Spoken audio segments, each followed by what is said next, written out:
Hi, here we are again, Algebra 2. Today's lesson is 4.5 average rate of change. Now this isn't exactly where I really would like to put this lesson, but because it's kind of a standalone lesson and kind of works anywhere, I chose to put it in Unit 4. So when we modeled using functions, we are very often interested in the rate that the output is changing compared to the rate of the input.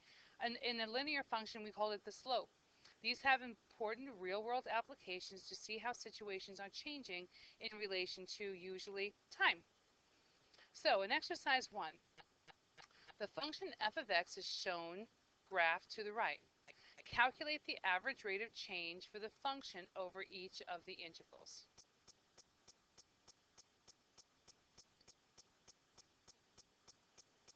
So taking a look at this, obviously this is not a linear function. It's not a line. So it's not so easy to think about what the rate of change or the slope would be between 2 points.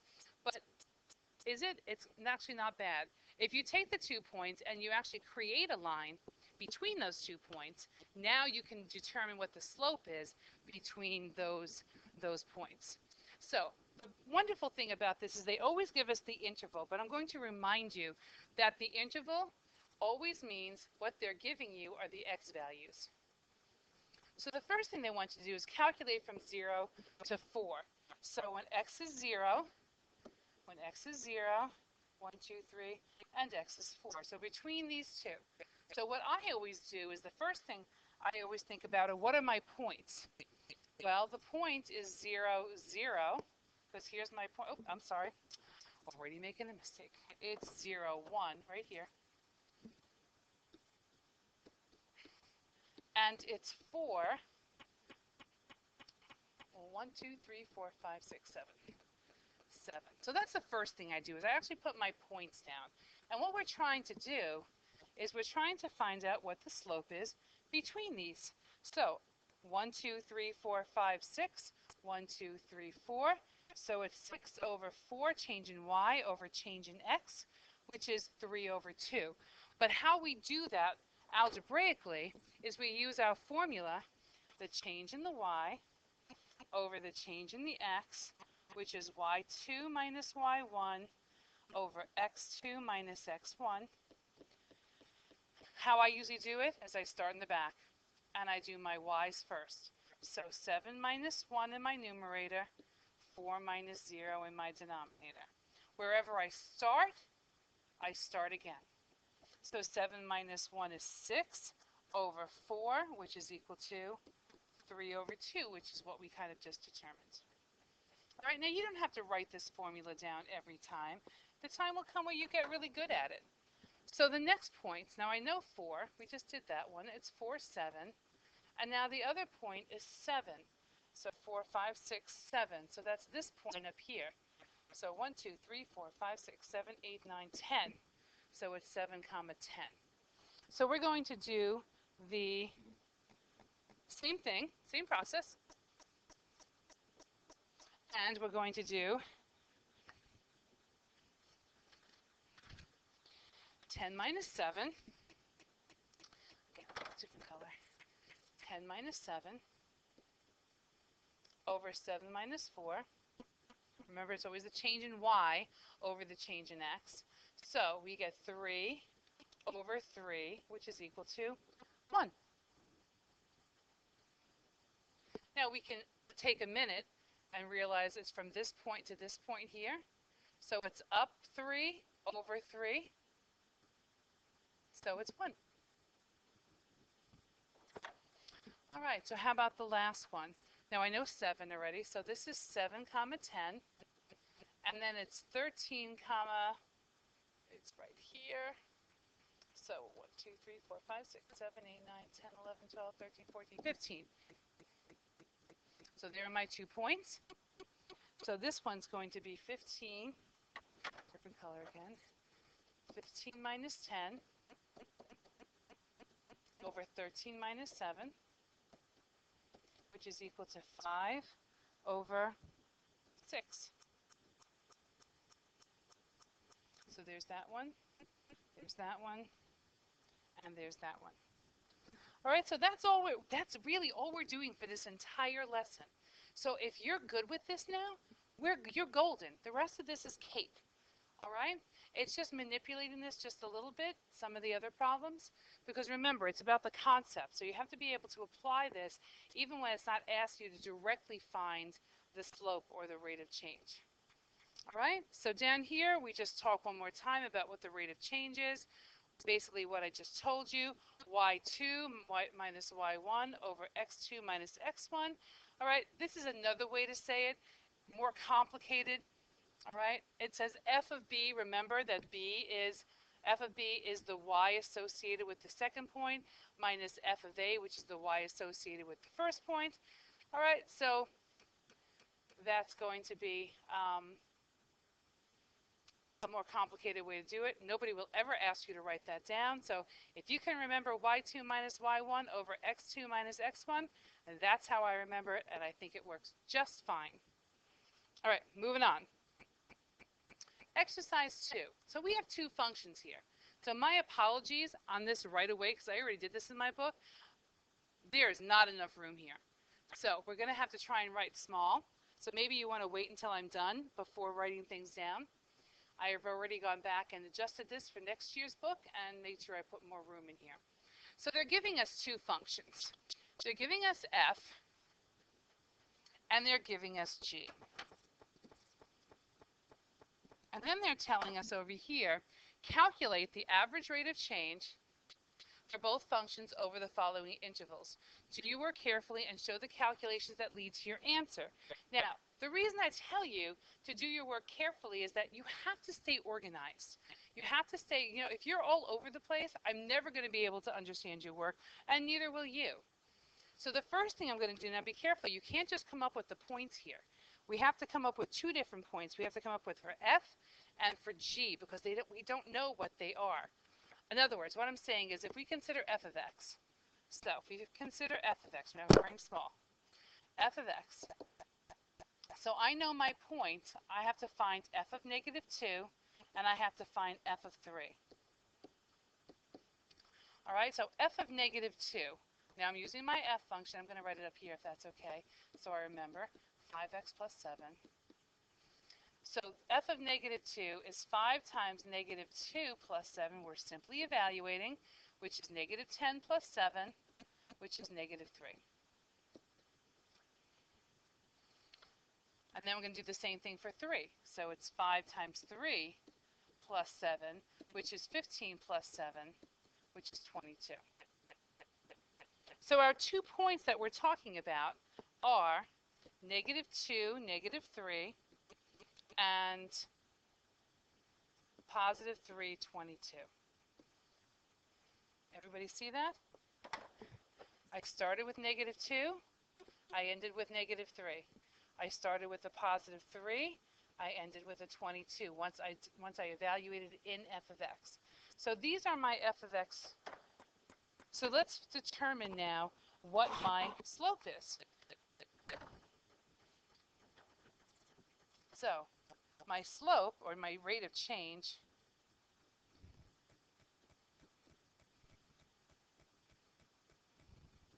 is going to be 22 minus 3, and then 3 minus a negative 2. Watch those double negatives. All right? And I did that already here, didn't I? Because it's 22 minus a negative, so this is supposed to be a plus. So I did this, the same thing I told you to beware of. I made that mistake.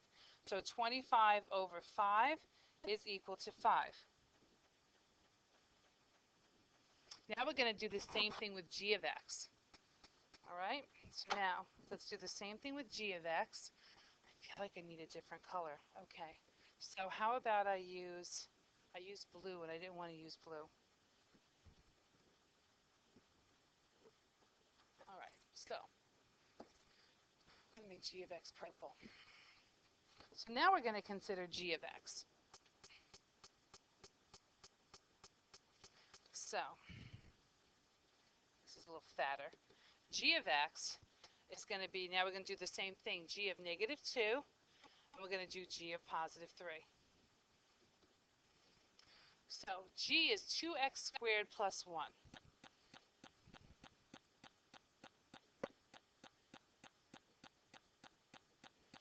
All right, so we're going to do 2 times negative 2 squared plus 1.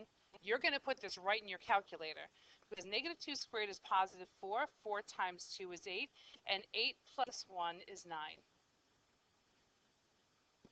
So this gives me the point negative 2, 9.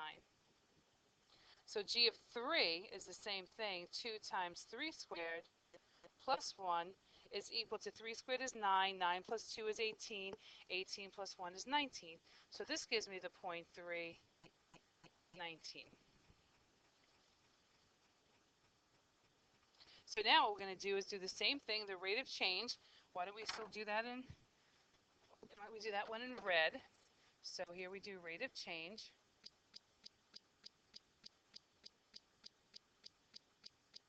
Is going to be, now I did kind of sideways, so 19 minus 9 over 3 minus a negative 2. Now this you can put right in your calculator on your fraction bar, which gives us 10 over 5, which gives me positive 2.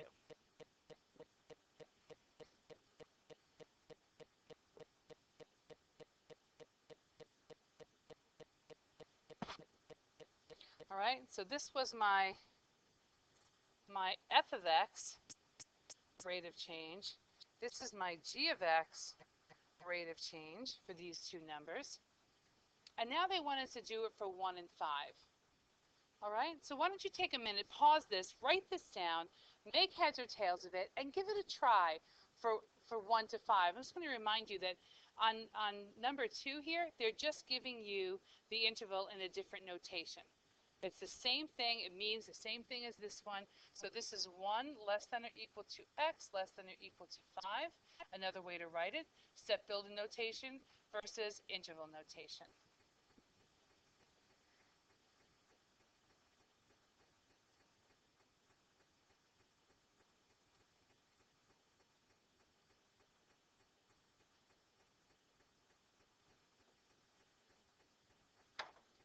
All right, so here we go with the second one here. We're going to do the same thing. We're going to do f of x. F of x, we're going to use the 1. So we're going to do f of 1 is equal to 5 times 1 plus 7, which is equal to 12. So this gives me the point 1 comma 12.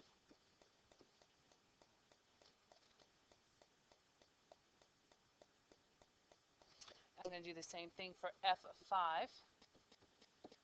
5 times 5 plus 7 is equal to 25 plus 7, which is 32. So this gives me the point 5 comma 32.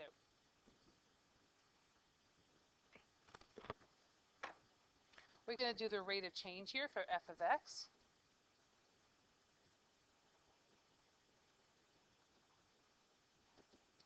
And it's going to be 32 minus 12 over 5 minus 1, which reduces to 20 over 4, which is equal to 5.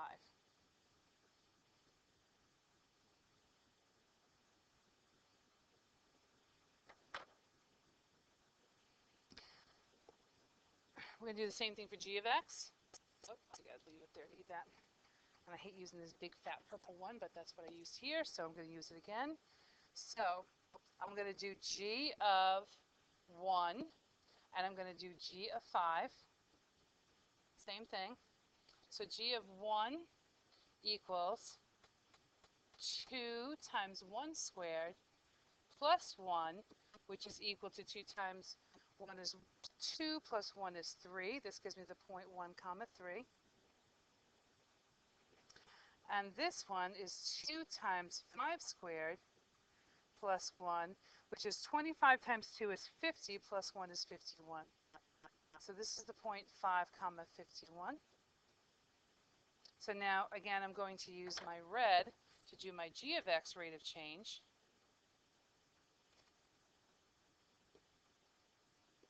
And I'm going to get 51 minus 3 over 5 minus 1, which is 49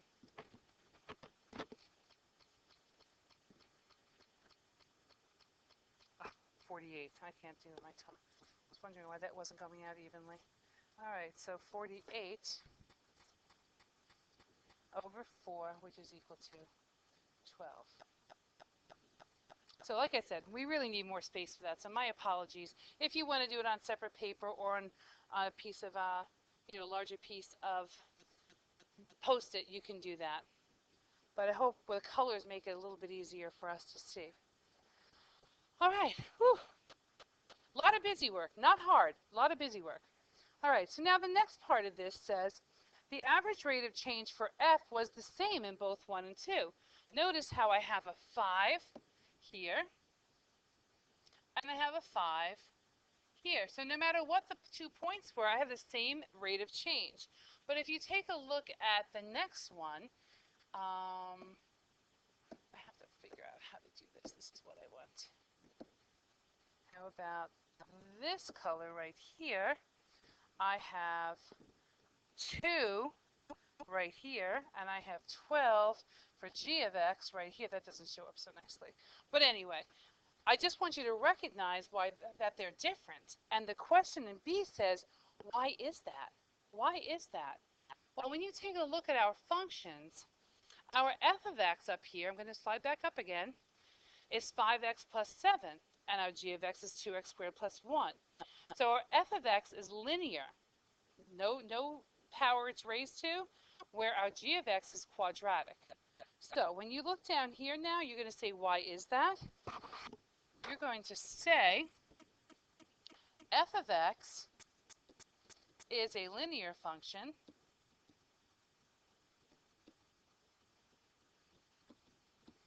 and maintains, I'll maintain wrong, maintains a constant rate of change or slope.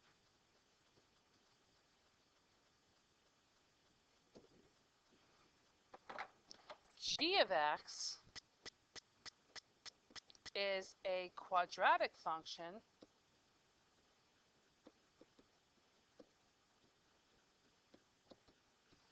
and you can say that does not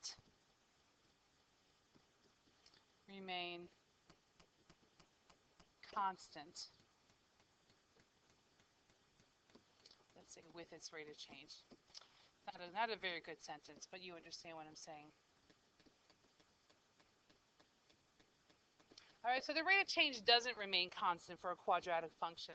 As a quadratic gets further and further away from its vertex, it becomes steeper and steeper, and the number is going to get larger and larger.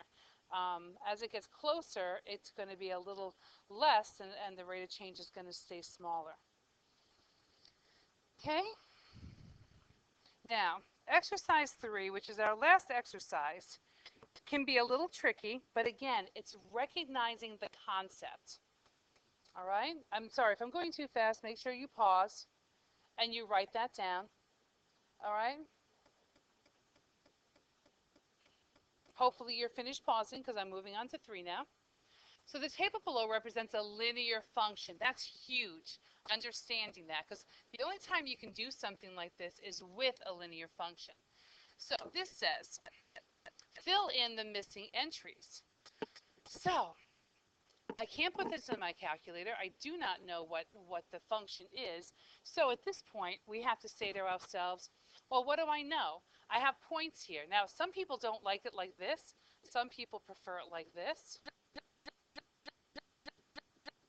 Let's call this x. Oh, nope, it's not the x. It would be the y.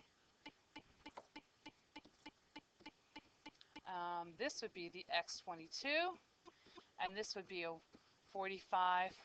Let's call it y2. So they want us to find the x and the y's. So the first thing I need to do is determine what the average rate of change is. So I can do that by picking one of my points. So I only have 2 points that I can use. So let's do the average rate of change is going to be 1 minus negative 5 over 5 minus 1, which is 6 over 4, which is 3 over 2.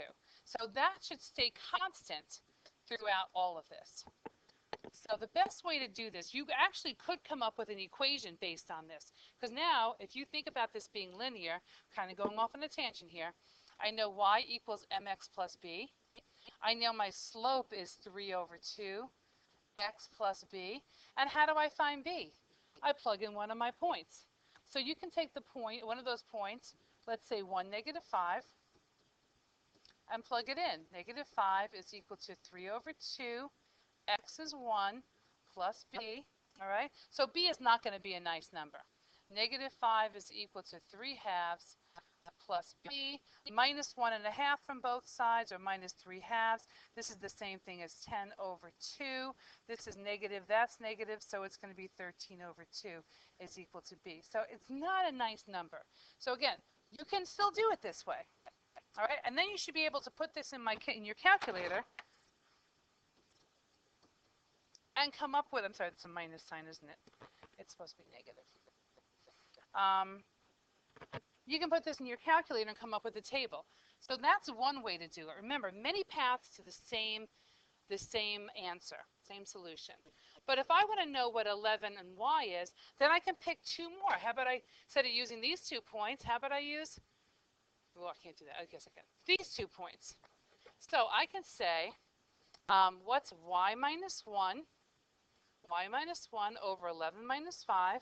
And I know that has to equal 3 over 2. I'm going to remember to protect this. So this becomes 2 times y minus 1 is equal to 11 minus 5 is 6, and 6 times 3 is 18. So you get 2y minus 2 is equal to 18. Add 2, and y is equal to 10. So I know this one is 10. This one is 10. Now, you can use those same 2 points. You can do the same thing. Now, just flip it over one. I tend to like to use the 5 and 1 again. So in other words, what I like to use is I like to use that 5 comma 1 again. And now I'll use the x comma 22. So I get 22 minus 1 over x minus 5. I know this has to equal 3 over 2.